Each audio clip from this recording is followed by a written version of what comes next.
송국권 대표와의 특별대담으로 시간 진행하겠습니다. 어서 오십시오. 안녕하세요. 예, 나와주셔서 고맙습니다. 추석 민심 어떤 것 같습니까? 원래는 네. 이 추석 차례상에 네. 딱 이재명 구속이 오르게 돼 있었어요. 예.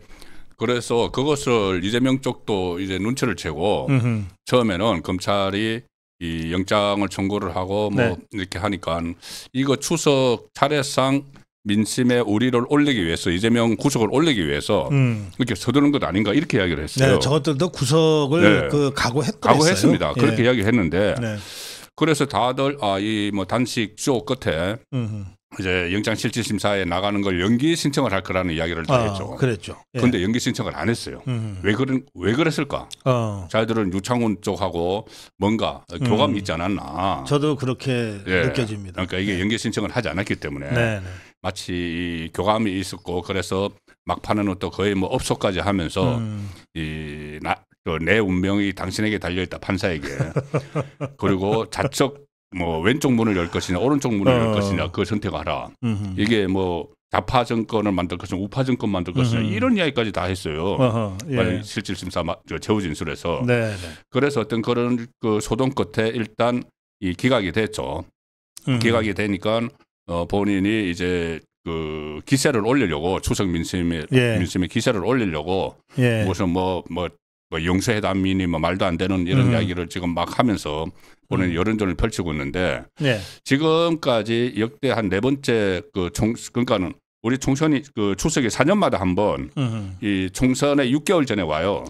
예, 그러면은 6개월 전에 오니까 다 집계를 내 보면은 이게 6개월 전 추석 민심 때 여론조사, 추석 민심 끝나고 여론조사 결과가 총선에 그대로 반영이 된 게 4번 중에서 3번이라고 합니다. 그러니까 상당히 중요한 이 민심이 형성이 되는 건데 지금 현재까지는 여론이 그 국민의힘이 다수 우세했죠.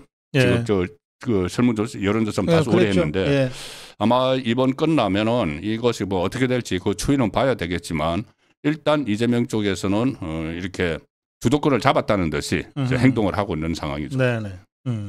그래요. 그런데 그 후폭풍이 상당히 거칠 것 같은데 뭐 또 꼭 그런 것 같지는 않아요. 전혀요. 일단 그러니까는 그 민주당 내부에서도 봐야 되고 뭐 민주당 내부는 놔두고 이게 뭐 영장 기각되면은 본인들은 그러니까 판사가 영장 기각 사유를 뭐를 하든지 간에 이거 봐라 이것은 뭐 검찰이 무리한 수사를 했다, 표준 수사를 했다 이렇게 이제 할 거를 다 예상을 했잖아요. 그렇죠. 했는데 영장을 기각하기는 기각하는데 유창훈 판사가 본인이 양심에 계속 찔렸는지 이게 그 영장 내용을 자세히 보면은 죄는 있는데. 죄는 있는데 그러니까 예를 들어서 위정 교사 그거는 저기 범죄가 소명됐다고 했잖아요. 그렇죠. 죄를 저질렀다고 했어요. 영장 단계에서 잘 그렇게까지 안 해요. 그런데 위정 교사는 녹음기를 털었으니까 어쩔 수 없는 거예요. 이재명이 김진성한테 그 가짜로 그 증언을 해달라는 그 녹음기를 거기서 실질심사에서 털어버렸으니까는 판사도 어쩔 수 없어요. 그거는. 그래서 범죄 혐의가 소명이 됐다. 그런데 증거인멸 혐의는 없다. 이 계상한 논리를 이제 들이대서 그렇게 한 것을 지금 다 그냥 그 국민이 지금 알기 시작했죠. 알고 있죠. 이게 얼마나 억지로 이게 짜맞춘 건지. 그다음에 백현동 부분도 뭐 상당히 의심이 된다. 이재명이 개입한 정황이 의심이 된다. 이런 이야기까지 나왔고 마지막에 뭐 대북 송금도 다툼의 여지가 있다. 뭐 이렇게 했으니까 그 혐의 3개가 전부 다 이재명의 범죄 혐의가 있구나 하는 것은 지금 확산이 되고 있는 상황이에요. 그렇죠.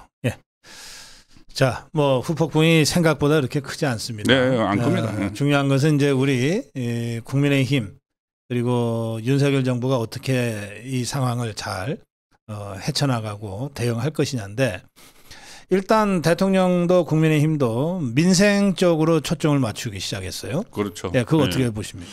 그러니까 그 민생 인천공항 화물터미널 가서 이제 바로 근로자들 격려를 해서 뭐 우리 앞으로 그 민생을 챙기겠다, 경제 살리게 나서겠다고 하고 또 하나 어제 그 추석 당일에는 그 일본의 원폭 피해자, 한인 원폭 피해자와 또 오찬을 했어요. 그렇습니다. 한 80명을. 상당히 저 의미가 있는 행보라고 생각을 하는 게 지금 한일 관계에 대해서 그 이재명이 계속 뭐 후쿠시마 하면서 막 이 여론전을 펼쳤지만 이것도 안 먹혀들잖아요. 완전히 안 먹혀드는 상황에서 그렇죠. 예.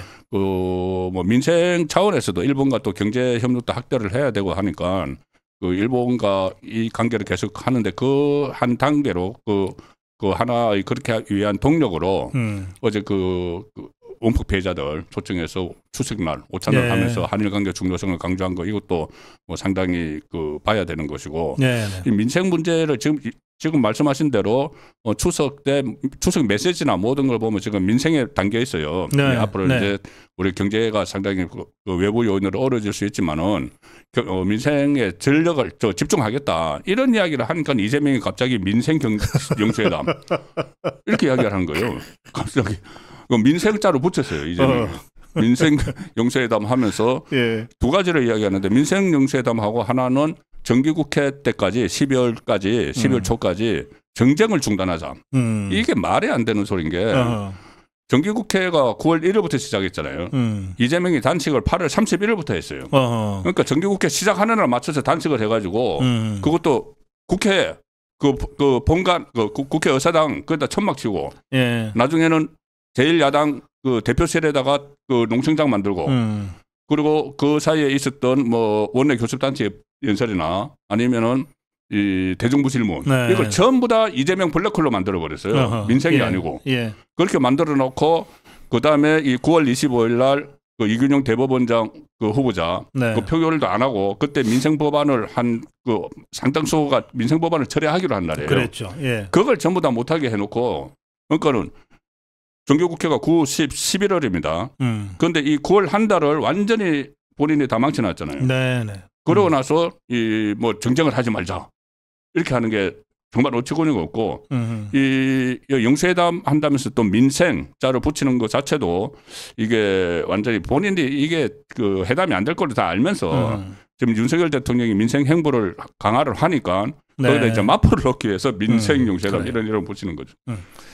근데 뭐 정치권에서 민생 하는 거는 뭐 어제 오늘 일은 아닌데 저는 이게 민생이야말로 국민들이 직접 체감할 수 있는 체감도 그렇죠. 가 있느냐 없느냐가 핵심이라고 생각하거든요. 그러니까 아무것도 아닌 것 같지만 저는 그 고속도로 휴게소에서 파는 소떡 예. 이거 가격 할인한 거가 민생이다 이렇게 생각하죠. 예. 그렇죠. 그런 부분들. 소떡 좋아하세요? 저는 뭐 떡은 잘 안 먹는 편이라서. 우리 세대는 소떡을 잘 안 먹는데, 근데 우리 스태프들만 하더라도 소떡 좋아하더라고요. 아 그런가요? 예. 그러니까 이게 MZ 세대 민생인 거야. 우리 아이들도 뭐 소떡은 상당히 좋아합니다. 그러니까요. 예. 휴게소 가면 꼭 소떡을 사 먹죠. 예. 소떡인데 그게 처음에 나올 때 2,000원 뭐 그랬을 때인데 지금 4,000원이 넘으니까. 아니 MZ 세대 입장에서 이거 뭐야 이렇게 되는 거지. 네. 그러니까 그런 게 그 뭐 현장 민생이죠. 생활 민생이죠. 그거. 그러니까 그런 걸 챙기는 게 그리고 이번에 또 추석 맞아서 경기 진작하고 또 해외를 너무 많이 나가서 돈 쓰니까 우리나라에서 또 이 숙박권 그렇죠. 이 쿠폰도 발행을 하고 이런 게 민생이죠. 예, 그러니까요. 예. 자, 앞으로도 이 윤석열 대통령이나 한덕수 총리 그리고 정부 장관들과 국민의힘이 당정 협의를 하거나 이런 방식을 통해서 민생 문제를 계속 챙겨 나가는 것이 집권당이다. 이 관점은 좀 확실히 해야 될 것 같습니다. 그렇습니다. 네. 자, 그건 그렇고 제가 후폭풍 전국 전반에 걸친 후폭풍은 그렇게 크지 않은 것 같다라고 했지만 더불어민주당 안에서만 볼 때는 저게 그 반명계나 비명계를 이번에 아예 완전히 그 쓸어버리자 이런 개딸들의 그 움직임이 확실히 있었잖아요. 이건 어떻게 될 것 같습니까? 제가 예언을 하나 할게요. 지금 이재명이 이 억지로 영장 기각되고 나서 막 기가 살아서 첫 번째 내놓은 메시지가 그 영수회담이었잖아요. 그 말도 안 되는 민생 영수회담. 두 번째 메시지가 아마 민주당 통합 이야기를 할 거예요. 민주당 대통합 이야기를 할 거예요. 아하. 왜 그러냐면 지금 정청래나 이런 사람들이 막 이제 뭐 색출해내겠다. 그리고 뭐 정치 생명을 끊겠다. 아하. 뭐 뭐라고 했죠? 외상값을 갚아라. 뭐 외상값 받겠다. 뭐 이런 이런 이야기를 그 쭉 하는 거예요. 일부러 하는 거예요. 막 하는데 막판에 이재명이 딱 나서가지고. 이거 다 우리 다 하나로 뭉쳐서 총선을 해야 되니까 모든 것을 다 용서하겠다. 다 통합하자. 그리고 그 전에 내가 투표 당일날 박강원 불러가지고 뭐 통합으로 뭐 당을 운영하겠다, 통합기구 만들겠다. 하는 거 유효하다 이렇게 이야기할 거예요. 그러니까 마치 대범한 사람인 것처럼. 그런데 그 말로는 그렇게 하죠. 말로는 그렇게 한데 어차피 지금 그 비명계들이 그러나 저러나 이 밖에 나가서 뭐 당을 만들어 혹시 만약에 그러면 밖에 나가서 당을 만들어 버릴 수가 있어요. 그렇죠. 예. 그러니까 이 대통합을 한다고 그러면 나가서 당 만들 명분이 없거든요. 그 안에 있어야 돼요. 저게 유승민이나 이준석이가 자꾸 뭐 나가서 당 만드니 어쩌니 하는데 그자들은 당을 만들 힘이 없어요. 없어요. 그래 지금 국회의원들도 하나 없어요. 그럼요. 근데 이 비명 반명계는 현역 의원 40명이니까 40명이죠. 거기다가 이거 뭐 절반만 나가도 교섭단체 아니에요. 그 사람도 있어요. 이낙연도 있고, 그 뭐 정세균도 있고, 그 사람이 있어요. 문재인도 있어요. 그렇지. 그 당을 만들 수가 있습니다. 진짜 실제로. 그 유승민하고는 완전히 다르죠. 조금 전에 유승민 그 평론하실 때 그게 정말 그게 본인들이 아무 능력 없어요. 서울에서 무슨 뭐 아니. 당을 만드는 게 조직과 돈이 있어야 되는데. 그렇죠. 그거 안 됩니다. 그런데 이제 지금 비명계는 그런 실력이 있어요. 그 여력이 있어요. 지금. 그 현역 의원들이 있고 또 뭐 뒤에 이제 사람들도 있고 그리고 여차하면은 나설 사람들이 많이 있습니다. 거기는. 그런데 이재명이 그런 식으로 대통합 단결 결속 이렇게 하면은 나갈 명분이 없어지는 거예요. 그렇지. 그러니까 이제 붙잡아 놓고 총선 때 공천 안 주는 거죠. 공천 안 주면 되지. 공천 안 주는 거죠. 그러면은 이 본인들은 비명계는 지금은 나갈 명분이 없는데 나중에 공천에서 탈락을 하면은 이제 그때 이제 나가서 뭐 당을 만들려고 하는데 그때는 동력이 상당히 떨어지죠. 시간이 너무 촉박해져 버리니까 총선하고. 그래서 저는 감히 예언하건데 전 추석 연휴 중에도 넣을 수 있을 것 같은데 뭐 통합하겠다. 대통합 이런. 그런데 이 비명계 반명계가 그거 보면 이상민이가 5선이고 서른이가 5선인가 4선 5선인가 그래요? 그리고 뭐 김종민이가 3선이고 막 이러잖아요. 이원욱이도 3선이에요. 그러니까 산전수전 다 겪은 친구들이잖아요. 그러니까 이재명이가 뭐 통합 한마디 했다고 해서 저것들이 이제 우리를 살려주겠구나. 그러니까 이재명 시나리오대로 이런 건 아닐 것 같아요. 이재명 시나리오대로 될지는 모르겠는데 안 되겠지만 일단 이재명은 그렇게 한다는 거죠. 대통합. 그래요. 알겠습니다. 그래서 이재명이가 대통합 쪽으로 방향을 틀면 개딸들도 이 비명계 반명계를 겁은 주지만 직접 홍위병처럼 숙청하겠다고 나서지는 못할 것이다. 그러니까 그렇게 숙청하겠다고 나서면 나설수록 이재명이 마치 감싸는 듯한 이런 그 제스처를 취하면 그거는 자기들이 더 효과가 있다고 생각하는 거죠. 알겠어요. 그래서 제가 하나만 좀 말씀드릴게요. 이게 이 내부 문제 같기도 한데 안민석이 이재명이 앞으로 10년 간다고 했잖아요. 이게 저는 10년 간다는 그 말 듣고 아닌데 이 10년간 추방될 텐데 이 생각을 했어요. 10년간 추방된다. 왜 그러냐면 지금 이 영장이 기각되고 나서 일단 검찰의 시간은 일단 좀 멈췄어요. 이제 법원의 시간이거든요. 그렇죠. 법원의 시간인데 재판입니다. 재판 중에서 지금 진행되고 있는 게 격주에 한 번씩 하는 건 선거법 위반. 이게 저번에 단식소 하면서 10월로 또 밀어놨어요. 밀어놨는데 이제 새로운 사법부에 새로운 체제가 들어서잖아요. 그럼 이거 속전속결로 1심 할 거예요. 1심만 나와도 대법원까지 아니고 1심만 나와도 예를 들어서 이렇게 됩니다. 1심 나오면 뭐 다 아시다시피 뭐 이원정 그러니까 최종 확정되면은 이원정 날아가고 대표직 날아가고 434억 토해내고 그 앞으로 5년 내지 10년 동안 출마를 못한다. 이렇게 돼 있죠. 그런데 1심만 나와도 총선 전에 1심만 나오면은 민주당 의원들이 그 이재명하고 같이 가겠어요. 민주당 사람들이. 1심 나오면 왜 그러냐면 이 사람이 나중에 대권에 출마도 못할 사람이에요. 최종 결정이 되면은. 그렇게 되는 거죠. 그러니까 1심 하면 2심 대법원까지 거의 그대로 가는데 그럼 나중에 대권에 출마도 못할 사람을 당대표로 해서 가겠어요. 그리고 이 사람하고 계속 있으면은 나중에 434억은 토해내야 되는데 1심에서 딱 그렇게 나오면은 이게 그 2심 4심까지 가면은 빨리 이재명을 어떻게 해서 퇴출을 시켜야지 나중에 뭐 소송도 걸면서 법원에 뭐 버티기라도 하죠. 네네. 그래서 저는 이 10년 이야기를 하는데 이게 자격 상실이 피선거권 상실이 100만 원 이상이면은 5년 동안 출마 못 해요. 그런데 집행유예형 이상이면 10년 동안 출마 못 하거든요. 그거 계산한 거구나. 그래서 저 안민석이 10년 간다는 말 듣고 아닌데 10년 축출될 텐데. 그 지금 이 선거법 그 재판이 예. 지금 이제 좀 빨라질 수 있는 게 계속 그 동아일보도 그렇고 지금 최근에 언론에서 그것을 막 지적을 하고 있어요. 왜 이거 빨리 안 하느냐 지적을 하고 있기 때문에 재판부에서도 이제 분위기가 바뀌어서 빨리빨리 진행을 할 겁니다. 사법부가 원래 그러면 안 되는데 정치적인 기류에 굉장히 민감하잖아요. 그러니까 분명히 이게 시대는 바뀌었다. 정부가 문재인 정부에서 윤석열 정부로 바뀌었고 김명수 재판부가 이제는 이균용으로 갈지 다른 사람으로 갈지 몰라도 어쨌든 김명수는 더 이상 아니다. 아니죠. 그러면 문재인 때 김명수 백으로 영장 전담 판사들 쫙 해서 뭐 이 전희병, 홍위병처럼 세워놨지만 그건 법원에서는 3,000명 판사 중에 많아봤자 한 400~500명. 그렇죠. 그러면 절대 다수 판사들 입장에서는 이게 우리가 최소한 그래도 상식과 이 합리성 있는 재판으로 가야지 이렇게 생각하지 않겠어요. 그런 사람들 입장에서는 야, 뭐 그래 영장 기각은 그렇다 치더라도 재판 빨리 하자. 그러니까 왜 그러냐면 김명수가 가장 지금 법조계 안에서 비판받는 이유가 재판 지연이거든요. 계속 조국 재판. 그다음에 저기 울산시장 선거 불법 개입한 그것도 3년 10개월 만인가 나왔잖아요. 재판 지연 그 구형 나왔어요, 기억 그것도. 맞아, 재판 지연 때문에 김명수가 상당히 이 비판을 받았기 때문에 새로 이제 법원을 주류가 되는 세력들은 그거를 어떻게해서라도 재판을 빨리빨리 진행을 시키겠죠.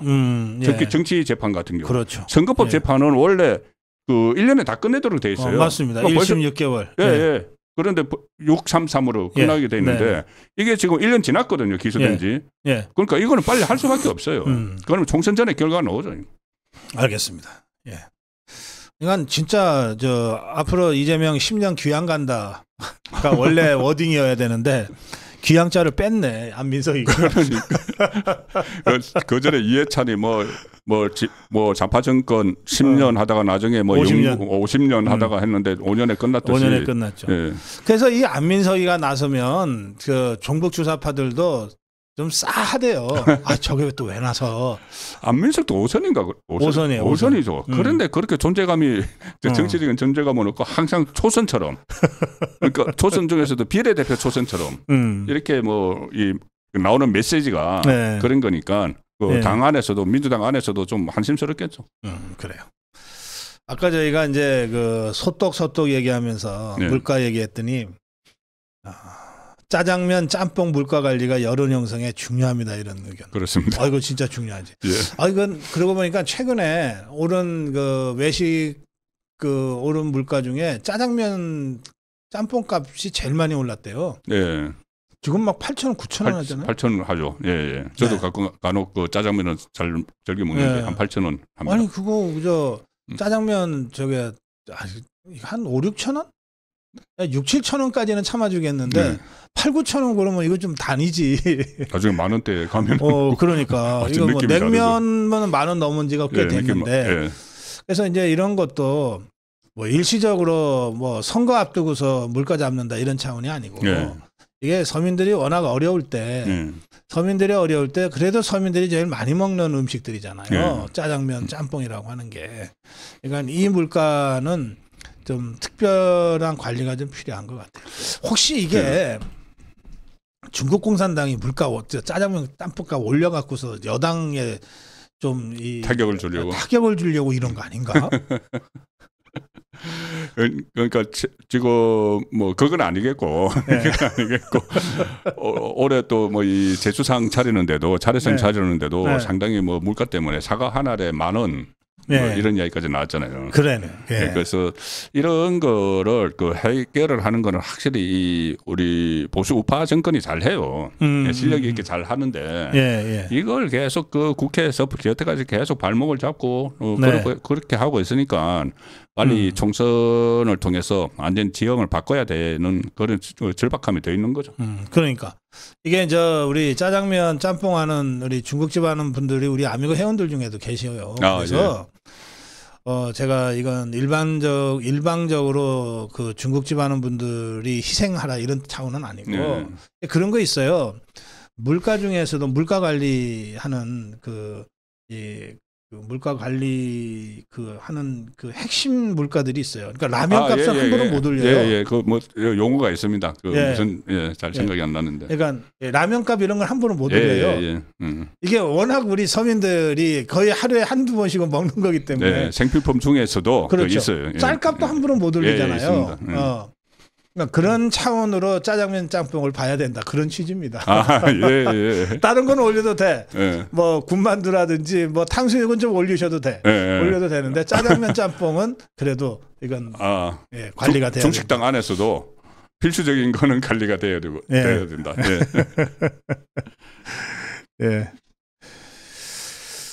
자, 다음 주제로 가겠습니다.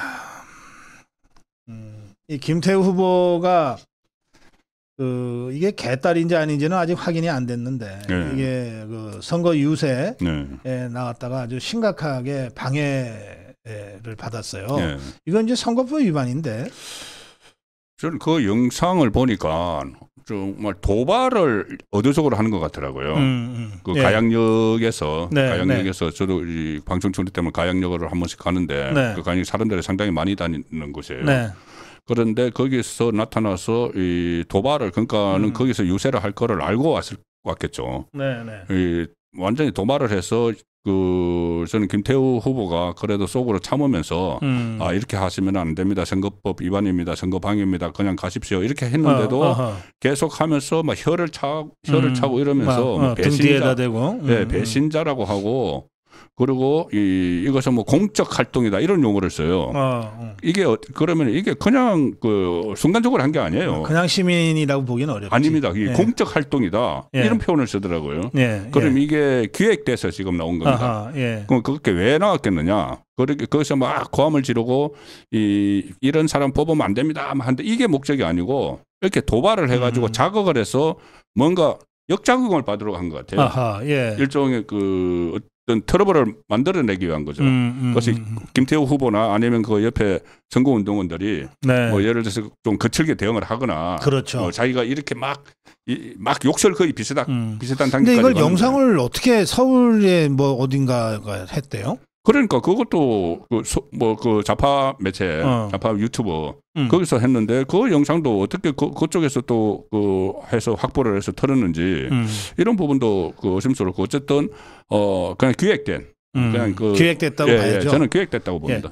그런데 제가 이거 기획됐다고 그러니까 좌파들이 기획한 거니까 좌파들이 열심히 퍼나려고 있는 건데 근데 가만히 보면 저거 김태우 도와주는 건데 싶은 생각이 든다고요.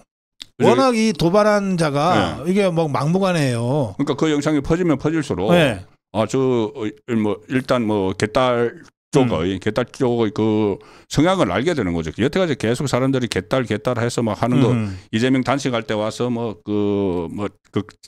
쪽가비로 이렇게 자해하고 이런 공격하고 이런 건데 이런 거 봤지만은 그 선거 유세 현장에서까지 저렇게 퍼져서 저렇게 하는구나 하는 걸 그리고 또 그 영상을 보면은 상당히 이 도발적인 장면이기 때문에 그 여성이 그것은 오히려 또 불리하게 작용할 수도 있죠. 그래서 이게 종북 주사파들이 김태우를 도와주려고 하나 싶은 생각까지 들 정도로 영상 자체의 효과는 저 종북 주사파한테 아주 안 좋거든요. 그게 왜 그러냐면 이게 민주당에서 기획했으면 그렇게 안 하죠.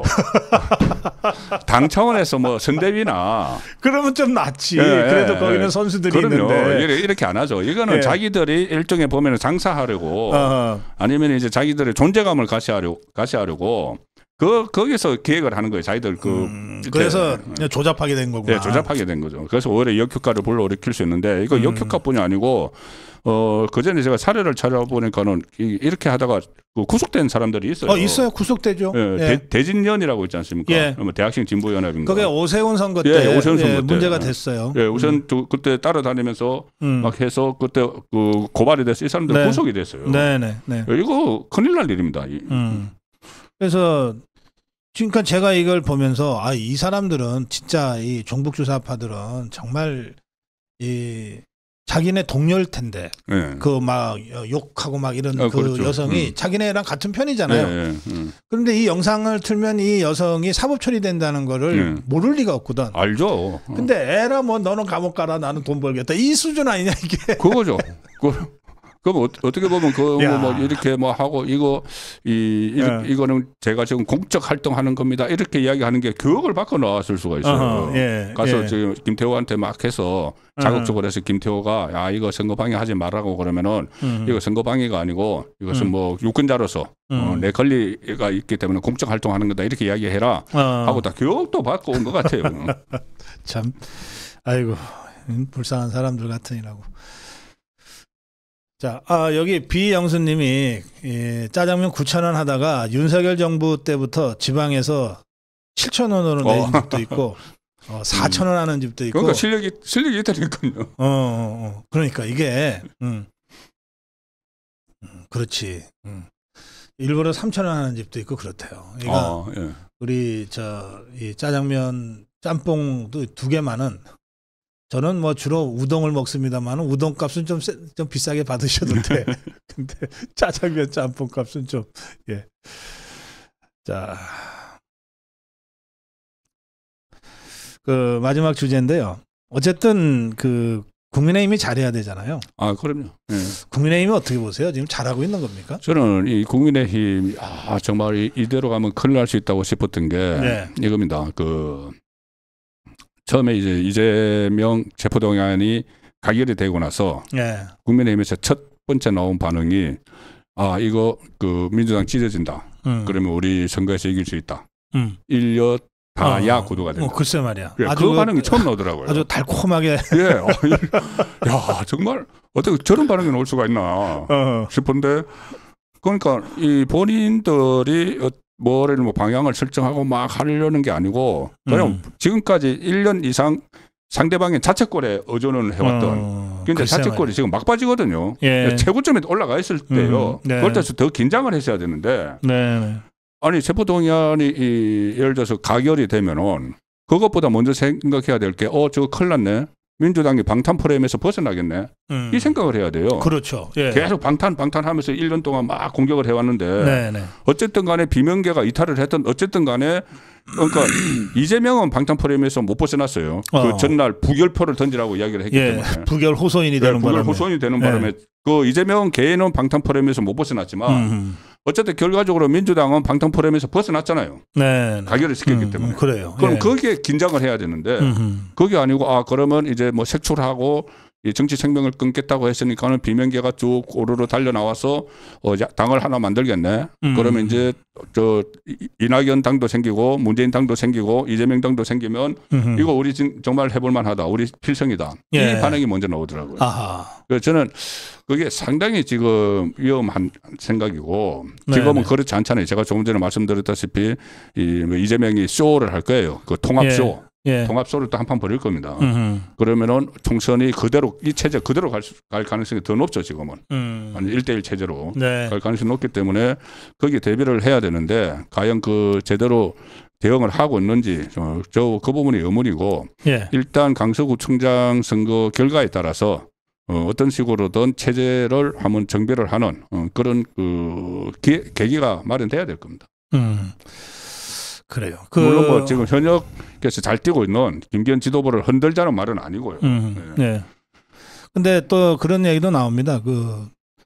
이 강서구청 선거가 그 결과에 따라서는 국민의힘 지도부의 개편으로 이어질 수도 있다.